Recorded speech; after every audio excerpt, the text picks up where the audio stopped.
Hi, I'm Lorae Schin with the Brothers Brick here in New York City at Toy Fair. I am here with Paul Chrzan. I'm a LEGO master builder. And Erik Varszegi, I'm lead designer. Okay, wonderful. And Paul, how long have you been with LEGO? I've been with LEGO since 1988, so 25, 26 years, something around there. Oh, that's quite a while. And you, Erik? This is actually my 20th year. 20th year. Wow, both of you have been around a little while. Yeah, we tend to stay in the model shop. So, Paul, tell me, when was your first experience with LEGO? How old were you? Well, I was probably 8 or 9, and my mother, who was Danish, thought it was a wonderful toy, and she brought it in. We were the first kids in the neighborhood to have it. It was, you know, our favorite toy back then. Wonderful. Did you need help assembling it?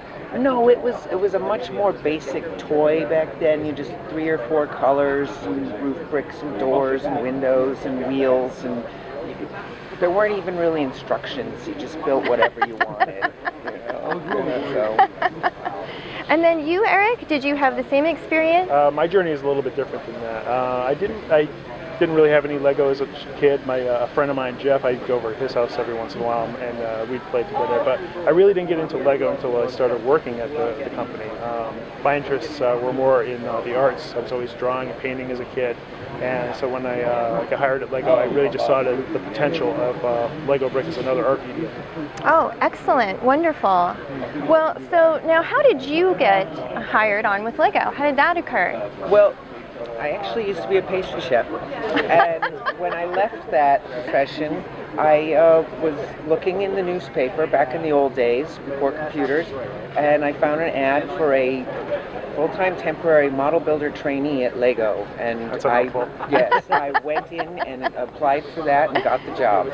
Wow, It was a simpler time. Yes, yes, no kidding. A trainee, a model builder trainee. Yes. Wow. And then you, Erik, how did you get the job Very with LEGO? similar, entry-level position. You're working on a Toys R Us project the summer of '95, and God, I built King Leo's castle like 100 times that year. To this day, I could probably build the same thing without the instructions. Just blindfolded. Yep. But yeah, and then just worked my way up into. I would create my own little creations on the side of my table, and got the notice of our art directors and said, "Oh, he's got some design skills," and just worked my way up from there. Wow, that is incredibly interesting. It sure isn't that way today, is it?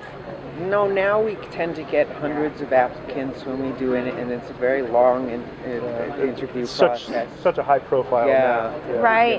Yeah, we used to be unknown, just in the background. So what kinds of things do you look for with an applicant? If someone were going to apply for LEGO, what is one of the main things or characteristics that you would think of that you would want to have in an applicant? Primarily very strong three-dimensional design background. Everybody seems to think that we're all architects or something like that, which we have had people like those backgrounds in the past, but for the most part we're an artistic group of right, wood carvers and sculptors and things, and then also we do a lot of our work on computers now. Yeah, so that helps a big time. Even when I started, we weren't using the computers then, so I had to go back to school and learn. Build up those 3D we have to models. keep learning constantly. As things change fast. Wow, that is really interesting. So you were telling me a little earlier that it's a very close-knit community. Yes. We're kind of like a family. Paul's got 25 years, I got 20 years. Our boss Keith, he's even got more time. Keith was there before me. Yeah, he left and came back and hired on.